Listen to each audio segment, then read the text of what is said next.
At first, the discovery was greeted with much elation. Soon afterwards, conservationists found out that the new species of crocodile was on the path to extinction.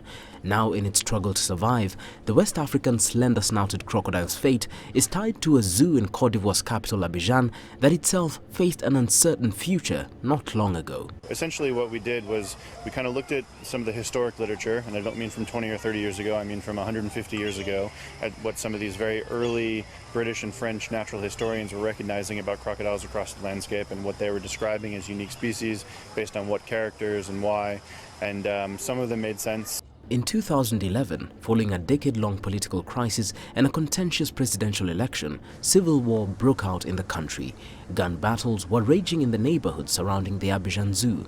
Tia Lama, who's worked there for nearly 25 years, was one of a handful of dedicated employees who braved the violence to feed and care for the animals.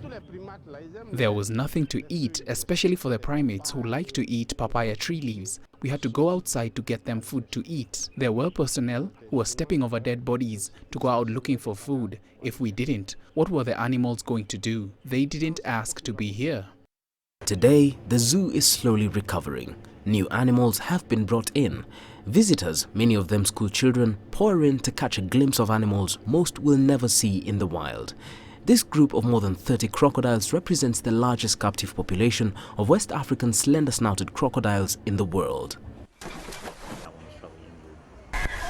It makes it a very critical institute for the future of the species. It means that we actually have the potential to kind of live the dream of this team in the 80s and re-implement captive breeding, take those babies and re-put them back into the wild for either restocking areas that have gone extinct or augmenting populations that are just hanging on by a thread. The zoo also has a breeding program for the crocodiles and is receiving assistance from partners in the United States. Today, no more than 1,500 West African slender-snouted crocodiles are believed to exist in the wild, scattered across a territory extending from the Gambia to Nigeria. Leslie Marungu, CGTN.